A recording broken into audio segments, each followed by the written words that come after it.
You're working on masculinizing your voice, and you've been lowering your pitch and darkening your resonance and flattening your expression. When suddenly you realize that you have to avoid being expressive to keep this up.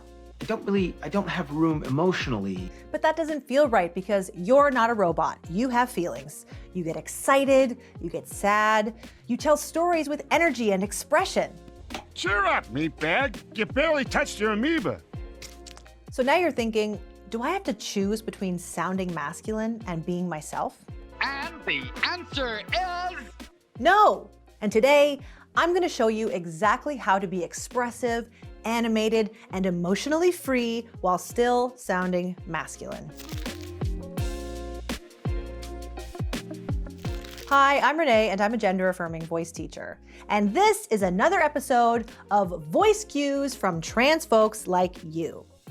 How do you masculinize your voice while maintaining the ability to be expressive?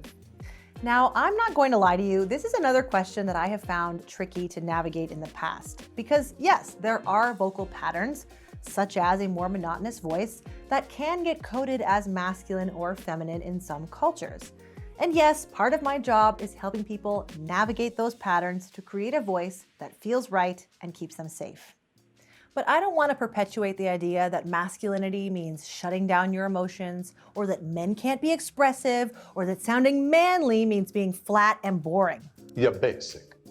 That's not good for anyone, and it's definitely not the world I want to live in. So today, we're going to break down the stereotype, look at what's actually happening vocally, and give you practical tools to be as expressive as you want without sacrificing the masculine sound you've been working toward. If that sounds good to you, let's dive in. Why the monotone equals masculine myth exists, but isn't true. First, let's talk about where this idea even comes from. In some cultures, masculine perceived voices tend to use a narrower pitch range when they speak, meaning they still go up and down in pitch, but the spread between their highest and lowest notes is narrower compared to feminine voices.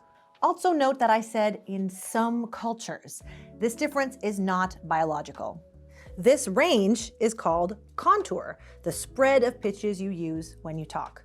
A wide contour sounds more animated, playful, and childlike, which is sometimes associated with femininity. You basic. A narrower contour sounds more serious, steady, and mature, which is sometimes associated with masculinity. You basic.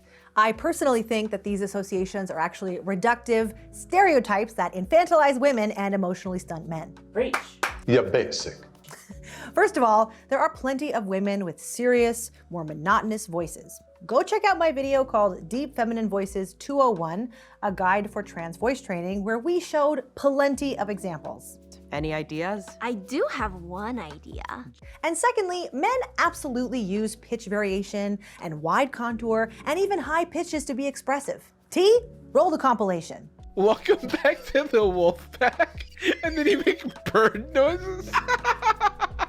Yo, welcome back to the wolf pack.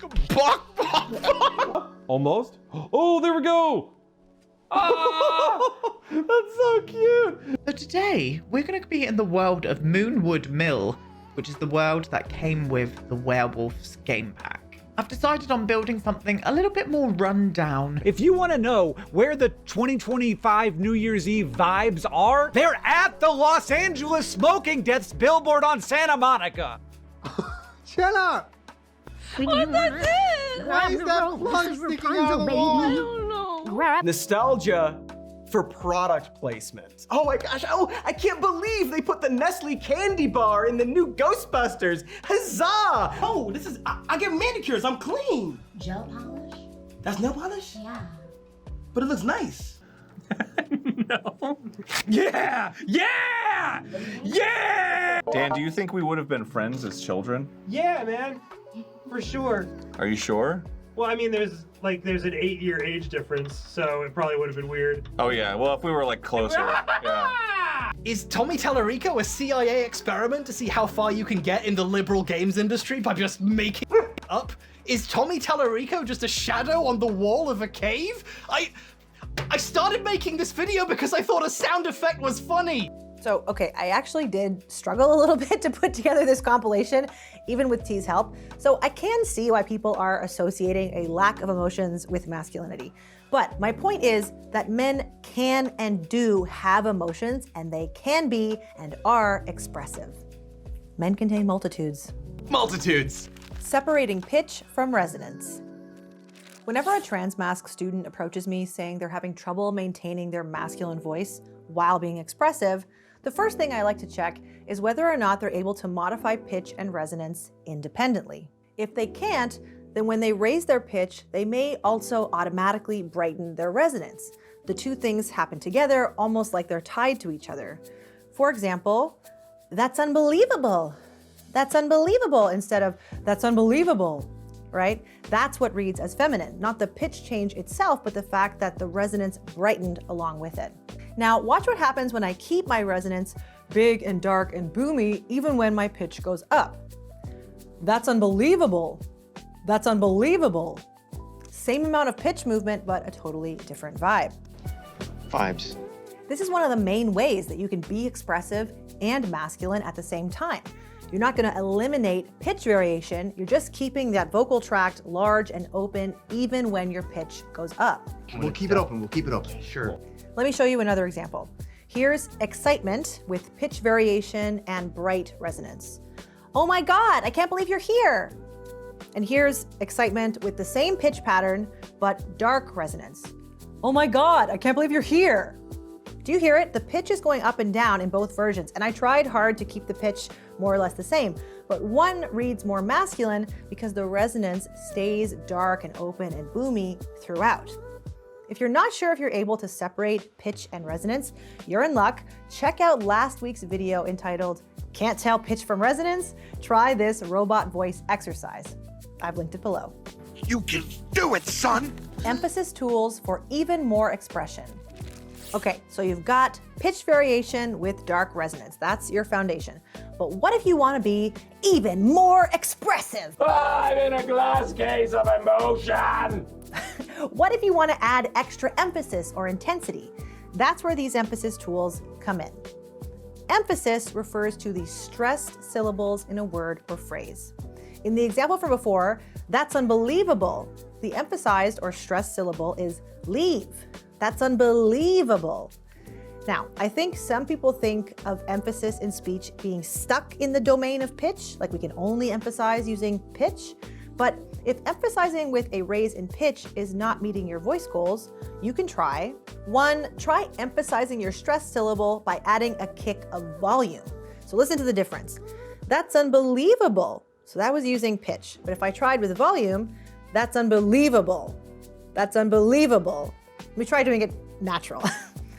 "That's unbelievable," as opposed to "That's unbelievable," right? Do you hear how the volume adds that extra masculine punch? You sure you can bench press on this? You sure you can bench press on this? And number 2, try adding length stretching of a single syllable to add a dramatic effect. So from before, "That's unbelievable."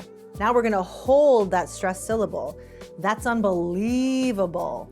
That's unbelievable." Wow, that is unbelievable. Unbelievable. Now, pause this video and try it for yourself. Practice different emotional modes. So now we have some tools increasing your emotional palette, but here's the thing, there is no one-size-fits-all masculine expression setting. You need to practice being expressive in different contexts with different emotions in a way that feels right for your unique flavor of masculinity. The best way to do that is to practice. Here is how. Step 1, write down 5 to 10 emotional scenarios that happen in your day-to-day life. For example, seeing a friend you haven't seen in ages, telling someone about something frustrating that happened, reacting to good news, comforting someone who's upset, or laughing at a joke. Perhaps the joke was not funny. No, the joke was funny. Step 2, for each scenario, practice saying a sentence or two out loud in your target masculine voice. So this is a little bit of improv, but for example, "Oh my God, I haven't seen you in forever. How have you been?" Now try saying that with natural pitch variation. And remember, it's okay to go up. "Oh my God, I haven't seen you in forever. How have you been?" A dark, boomy resonance maintained throughout will give you that masculine flavor. Or you can optionally add volume or length for extra emphasis. Oh my God, I haven't seen you in forever. How have you been? Notice which combinations feel the most natural for you. Optional step 3, if you're able, record yourself. Then take a breath and listen back. And ask yourself, does it sound expressive? Does it sound masculine? Does it sound like you? Or does it sound closer to you than your current day-to-day? Remember to be kind to yourself, I mean it, and try to listen non-judgmentally. And step 4, do this regularly. This isn't a one and done exercise. You're building new habits, and of course, that takes repetition. The more you practice being expressive in a way that aligns with your masculinity, the more natural it will become and the less brain power you have to dedicate to doing it. That's right. Just like riding a bike. If you want a resource to help with practicing expression while maintaining your masculine voice, I have a free book called Practice Games for Endurance in Trans Voice Work, and it contains a section with improv games that you can check out right now. I've linked it below. Common pitfalls. Let me anticipate some things that might trip you up. Number 1, when I get excited or emotional, my resonance automatically brightens. That's something I hear all the time, and that is the most common issue. It's totally normal. In moments of heightened anxiety or emotion, you might be tensing up, which can betray your goals of a relaxed, open vocal tract. One way to work on this is to connect your dark, open vocal tract shape with breathing to speak, right? So taking a breath in before you speak. You can practice resetting your voice with each breath while reading aloud or while working on those practice games I just mentioned. Then, in those moments of anxiety, your breathing can help you remember to reset your target voice, although you might have to also work on remembering to breathe. Breathing. Brett, you've got to remember to keep breathing. Pitfall number 2, I'm not sure if my resonance is staying dark when my pitch goes up. If you're not sure if you're able to distinguish pitch and resonance, as I mentioned before, check out the exercise I shared last week called the robot voice exercise. You can also slow things down and practice modifying resonance at different pitches. Cheer up, meatbag. And pitfall number 3, it feels fake or forced when I open my throat like this. This is also normal. You're overriding a deeply ingrained habit, so I will ask you kindly to give it time. What feels forced now will feel natural in a few months. I actually made a video about this also, which I have linked below. Conclusion. So to answer the original question, no, your masculine voice does not have to be monotonous. You can be expressive, animated, and emotionally free and still sound masculine. It just might take some time to work on the tools and habits you have at your disposal. The tools we discussed today are, number 1, keep your resonance dark, open, and boomy even when your pitch goes up. And number 2, add volume and length for even more expressive range instead of just focusing on pitch. And remember, masculine expression is still expression. It's just expressed in a slightly different way. You're not shutting down your emotions, you're not becoming a robot, you're just learning to express yourself in a way that aligns with your gender. No one is leaving this room until I see someone express some real GD emotion. Now let's lightning round some resources for you. If you want more detailed guidance on masculinizing your voice, check out my course, Masculinize Your Voice Without Testosterone. It's linked in the description. And for playful, practical ways to practice emotional expression, grab my free book, Practice Games for Endurance in Trans Voice Work, also linked below. And if you're just getting started, check out my free webinar, Change the Gender of Your Voice, No Hormones or Surgeries Required, to see what's possible.